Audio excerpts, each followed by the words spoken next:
प्यारे विद्यार्थियों, पूर्व के वीडियो में हम हरि शब्द के चतुर्थी विभक्ति तक के जो रूप थे उनकी रूप सिद्धि देख ली थी। उससे आगे अब हम चलते हैं। उससे आगे पंचमी विभक्ति है। तो हरि शब्द के पंचमी विभक्ति रूप होते हैं हरेह, हरिभ्याम, हरिभ्यः, ये रूप होते हैं। तो हरिभ्याम और हरिभ्यः की रूप सिद्धि आपको तृतीया द्विवचन के अनुसार तो हरिभ्याम की रूप सिद्धि होगी और चतुर्थी बहुवचन के अनुसार हरिभ्य की रूप सिद्धि होगी। तो हम पंचमी विभक्ति एक वचन का रूप जो आता है हरे, उसकी रूप सिद्धि करते हैं। सर्वप्रथम वही है, आप हरि की प्रातिपदिक संज्ञा कर देंगे। और प्रातिपदिक संज्ञा किन सूत्रों के द्वारा होगी? प्रातिपदिक संज्ञा होगी आपकी अर्थवत धातुरः प्रत्यय प्रातिपदिकम और एक कृत तदित समासाश्च सूत्र। इन दोनों सूत्रों के द्वारा आप हरि शब्द की प्रातिपदिक संज्ञा कर देंगे। इसके पश्चात आप प्रत्यय, परस्य और न्या प्रातिपदिकात, इन तीनों सूत्रों के अधिकार में जो स्वोजस, अमोट इत्यादि सूत्र है उसकी सहायता से हरि शब्द से आप सुप प्रत्यय लगा देंगे, यानी 21 के 21 सुप प्रत्यय यहाँ पर लग जाएंगे और रूप बन जाएगा हरि प्लस सुप। इसके पश्चात सुपह सूत्र आता है, जो वो सुप 21 प्रत्यय होते हैं उनके जो प्रत्येक त्रिक होता है उनको एक वचन, द्विवचन और बहुवचन संज्ञा कर देता है। और संज्ञा होने के बाद में फिर द्वे कयो द्विवचनेक वचने सूत्र से एकत्व की विवक्षा में, और एकत्व भी कैसा, यहाँ पे पंचमी विभक्ति एक वचन की विवक्षा में कौन सा प्रत्यय आ जाता है? णशी प्रत्यय आ जाता है और ये रूप बन जाता है यहाँ पे हरि प्लस णशी रूप बन जाता है। इसके पश्चात णशी जो प्रत्यय है, णशी प्रत्यय में जो ण है, शुरुआत में जो ण है उसका लस्व तदित्य सूत्र से इत संज्ञा और लोप, तस्य लोप से उसका लोप हो जाता है, तथा जो अंतिम अनुनासिक वर्ण है उसकी अंतिम अनुनासिक जो ई वर्ण है उसकी उपदेश से अज अनुनासिक इत से इत संज्ञा हो जाती है और तस्य लोप से उसका लोप होकर के णसी प्रत्यय में से केवल अस ही शेष रहता है। तो यहाँ आते आते आपका रूप बन जाता है हरि प्लस अस हो जाता है। इसके बाद में शेषोज्ञ सके से इकारांत जो हरि शब्द है उसकी गी संज्ञा हो जाती है और गी संज्ञा होने के बाद में यहाँ तक भी रूप बनता है हरि प्लस अस। इसके बाद में गैर नीति सूत्र आता है, जो गी संज्ञक हरि शब्द है उस हरि शब्द में जो ई है, हरि शब्द में जो अंतिम ई है उसको गुण आदेश कर देता है और ई का गुण ए होता है। तो यहाँ पर रूप बन जाता है हरे प्लस अस रूप हो जाता है। इसके बाद में हरे प्लस अस रूप होने के बाद में एचो ऐ वायावह सूत्र से हरि में जो ए है उसका अच परे रहते अय आदेश, अयादि संधि में अय आदेश हो जाता है और ये आपका अयादि संधि में अयादि संधि प्राप्त होते ही क्या आदेश हो जाता है? हर्यस रूप हो जाता है। लेकिन णसी नशोश्च सूत्र से यहाँ पर अयादि का निषेध हो जाता है, बाद हो जाता है और निषेध होने पर एंग से परे पंचमी विभक्ति का णशी प्रत्यय होता है। तो यहाँ पे पूर्व और पर दोनों के स्थान पर पूर्व रूप आदेश हो जाता है। तो यहाँ पे पूर्व रूप तो है ए और पर रूप है ए। इन दोनों के स्थान पे क्या आदेश हो जाएगा? पूर्व रूप। और पूर्व रूप क्या है? ए है। तो इन दोनों की जगह पूर्व रूप ए आदेश होकर के हरेश बन जाता है और हरेश बनने के बाद में जो आपका स बच गया, इसमें पंचमी विभक्ति लास्ट में लगी हुई है। तो सुप्तिंग गतम पदम से इसकी सर्वप्रथम पद संज्ञा होगी। पद संज्ञा होने के बाद में फिर सस जुसोरु सूत्र से स का रुत्व हो जाएगा और रू में से भी ऊ की संज्ञा और लोप होने पर र शेष रह जाता है। और इसके बाद में रे के पश्चात वर्णों का अभाव होने से अवसान संज्ञा होती है, और फिर अवसान संज्ञा होने के बाद में खर वसानयो विसर्जनीय इस सूत्र के द्वारा इस रे का विसर्ग होकर के हरेह रूप सिद्ध होता है। इस प्रकार से हम पंचमी विभक्ति का जो एक वचन रूप है हरे की रूप सिद्धि कर लेते हैं। पंचमी विभक्ति का द्विवचन रूप है हरिभ्याम, जिसकी रूप सिद्धि हम तृतीया द्विवचन और चतुर्थी द्विवचन के अनुसार ही करेंगे। और पंचमी विभक्ति का जो बहुवचन रूप है हरिभ्या, हरिभ्य की रूप सिद्धि हम चतुर्थी विभक्ति के बहुवचन के अनुसार कर लेंगे। और चतुर्थी विभक्ति बहुवचन के रूप की सिद्धि हमने पूर्व वीडियो में कर ली है। इसके पश्चात हम आते हैं हर्यः षष्ठी विभक्ति एकवचन। हर्यः है, ये भी पंचमी विभक्ति एकवचन के अनुसार ही रूप बनता है इसका, लेकिन इसमें थोड़ा सा जो प्रत्यय लगता है, इसके पश्चात जो प्रत्यय लगता है षष्ठी विभक्ति एकवचन का वो अलग होता है, इसलिए थोड़ा सा अंतर आ जाता है। अतः हम इसको अलग इसकी रूप सिद्धि करके पढ़ेंगे। तो सर्वप्रथम आप हरि शब्द की प्रातिपदिक संज्ञा कर देंगे। वो ही दो ही सूत्र हैं, दो ही सूत्रों से प्रातिपदिक संज्ञा होती है।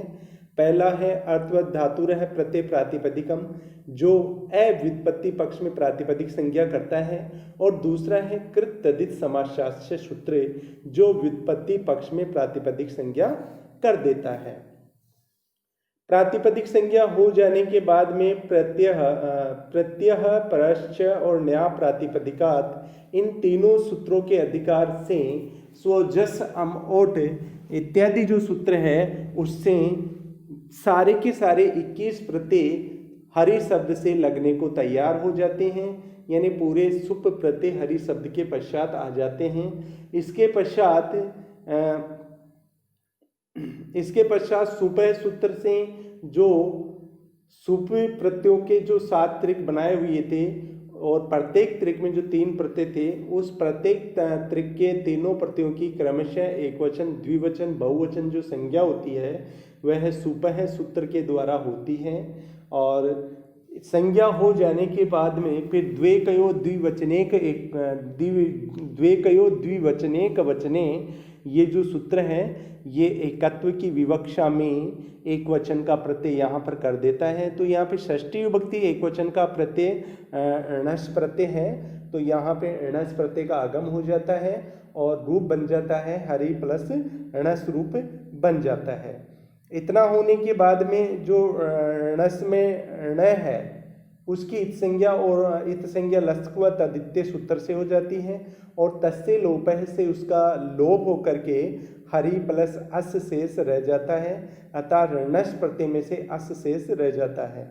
इसके पश्चात शेषोज्ञः सकी सूत्र से इकारांत जो हरि शब्द है उसकी गी संज्ञा हो जाती है और गी संज्ञा होने के बाद में गैर नीति सूत्र से गी संज्ञक जो हरि शब्द का अंतिम ई है उस ई को गुण आदेश हो जाता है और गुण आदेश होकर के रूप बन जाता है, हरे प्लस अस रूप हो जाता है। ऐसे ही पूर्व रूप की बात ही एचो अय वायावह से सूत्र से यहाँ पे अयादि संधि का अय प्राप्त हो रहा था, लेकिन नशी नशोश्च जो सूत्र है उससे यहाँ पे अयादि संधि का बाद हो जाता है और अयादि संधि का यह सूत्र बात करके जो पूर्व और पर है, नस परे है, तो नस परे होने पर पूर्व और पर, पूर्व रूप ए है और पर रूप ए है, इन दोनों के स्थान पे क्या आदेश कर देता है, पूर्व रूप एक आदेश कर देता है। और यहाँ पे पूर्व रूप क्या है, ए है, तो उस ए को ये आदेश कर देता है। तो पूर्व और पर दोनों के स्थान पर पूर्व एक आदेश होकर के हरेश रूप सिद्ध होता है। इसके बाद में हरेश रूप बनने के बाद में आप देखते हैं कि इसके अंत में सुप प्रत्यय होने के कारण इस हरेश की पद संज्ञा हो जाती है और पद संज्ञा होने के बाद में सस जुसोरु सूत्र से उसका सकार का रुत्व हो जाता है और सकार का उत्व हो जाता है, रुत्व हो जाता है। और रुत्व में भी आप देखते हैं कि जो अनुनासिक ऊ है उसकी इत संज्ञा और लोप उपदेश से अनुनासिक इत से हो जाती है और र शेष रहता है।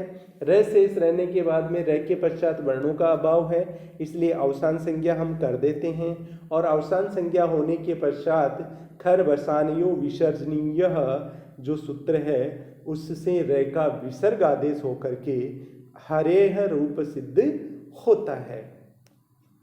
इस प्रकार से हमने षष्ठी विभक्ति एकवचन के रूप जो रूप है हरे है उसकी भी रूप सिद्धि कर ली है। प्यारे बच्चों, यहाँ पे देखिए मैंने राम शब्द के शब्दों की रूप सिद्धि के वक्त सभी सूत्रों का मैंने विस्तृत रूप से रूप सिद्धि में वर्णन करते हुए लिखा था।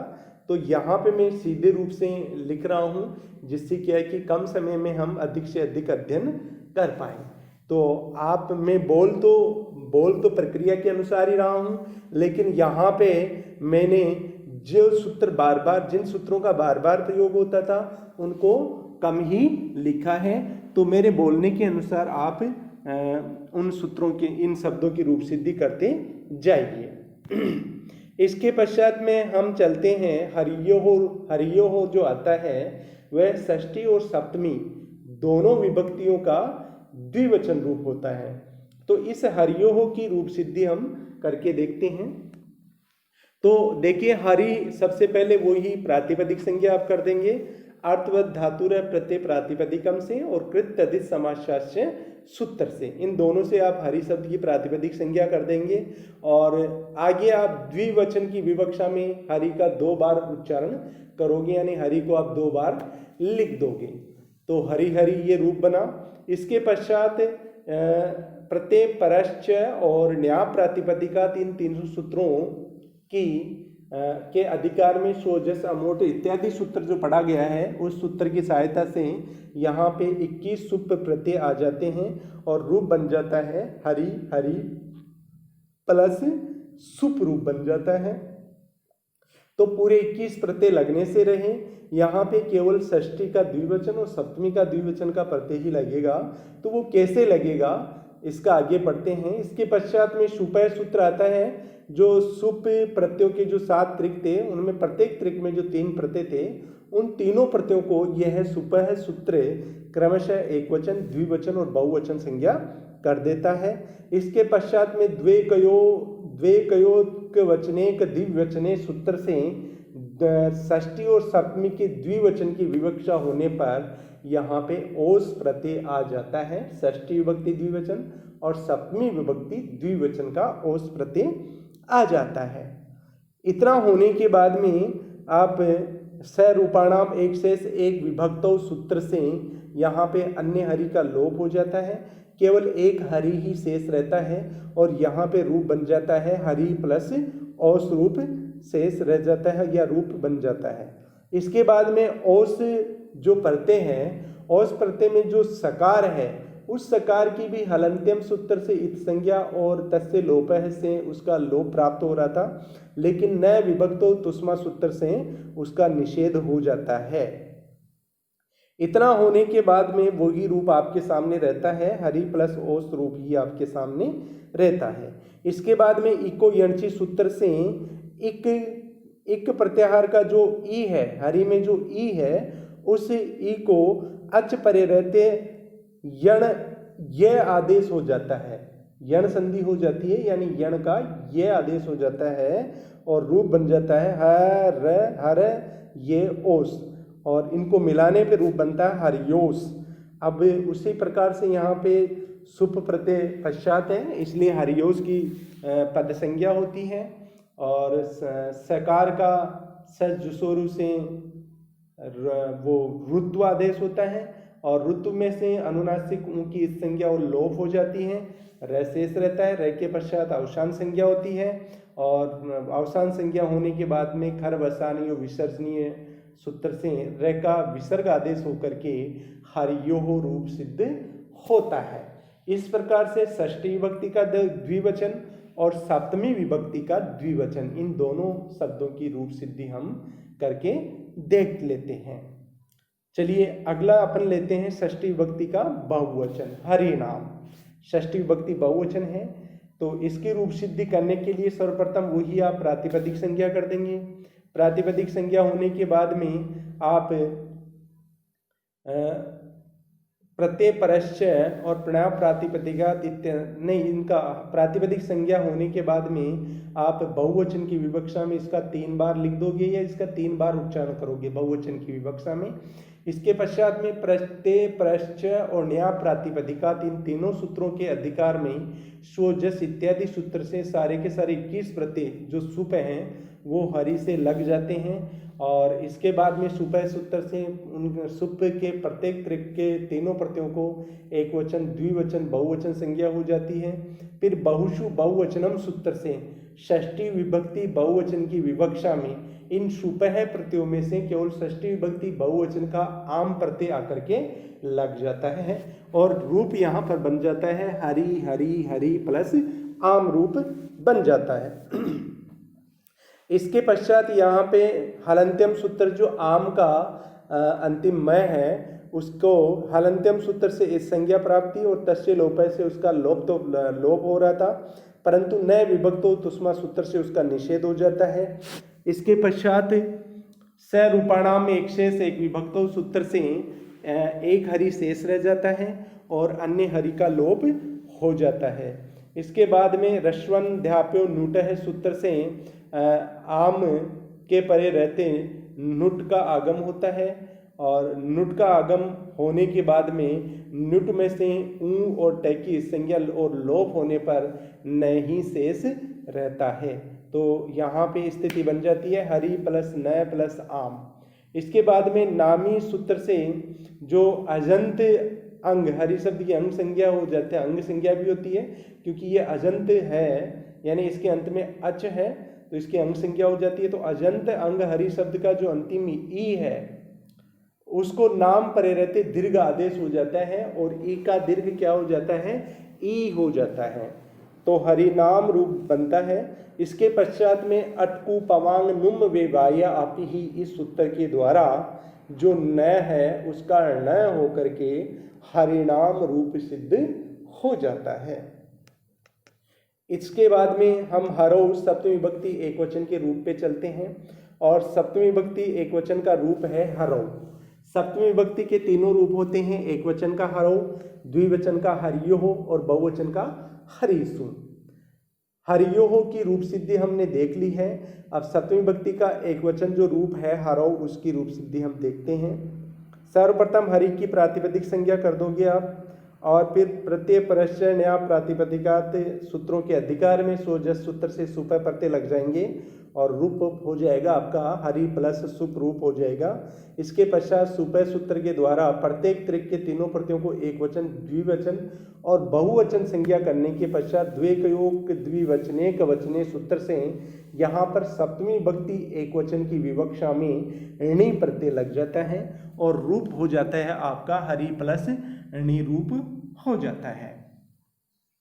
इसके पश्चात णी में भी जो न है उसकी संज्ञा और लोप हो जाती है और लस्क्वत आदित्य सूत्र से और फिर इसके पश्चात शेषोज्ञ सखी से हरि की गी संज्ञा हो जाती है और गी संज्ञा होने के बाद में घेर नीति सूत्र से हरि का जो ई है उसको गुण आदेश हो जाता है और गुण ई का गुण ए होता है और इतना होने के बाद में रूप बन जाता है हरे प्लस ई रूप प्राप्त होता है।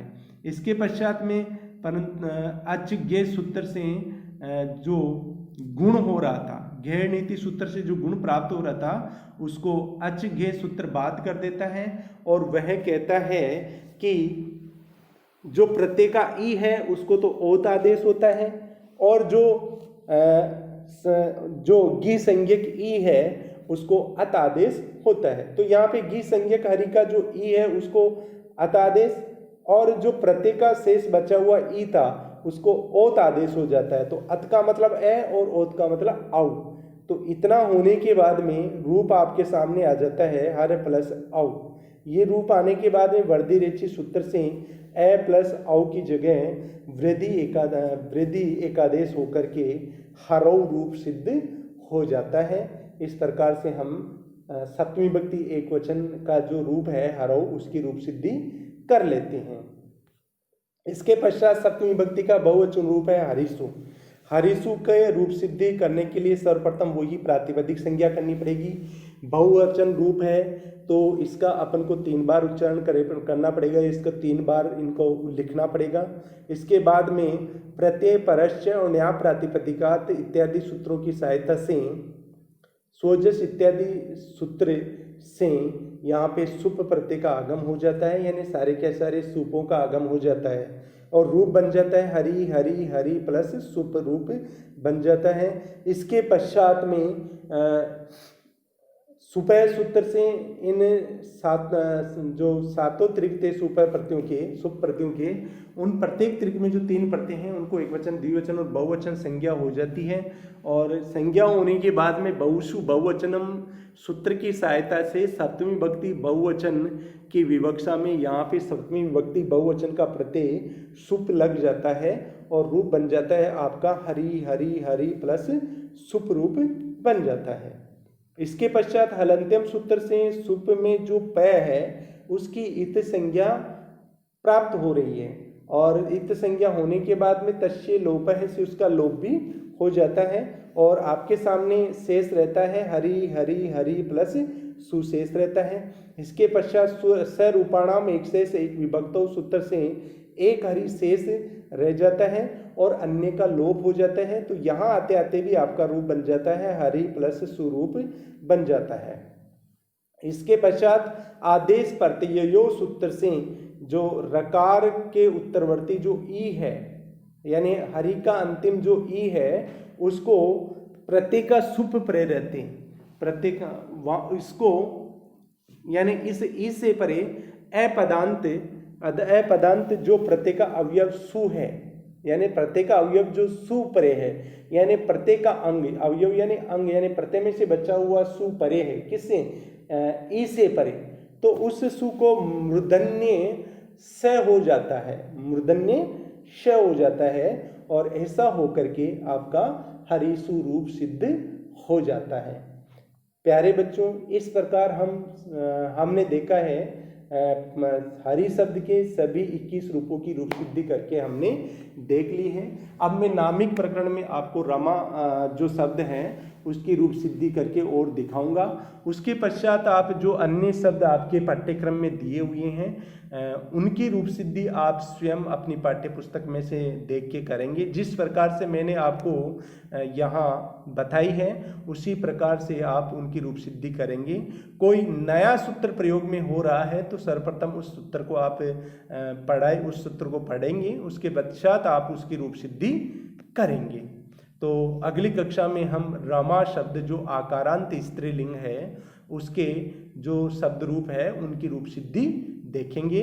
तब तक के लिए धन्यवाद, नमस्कार।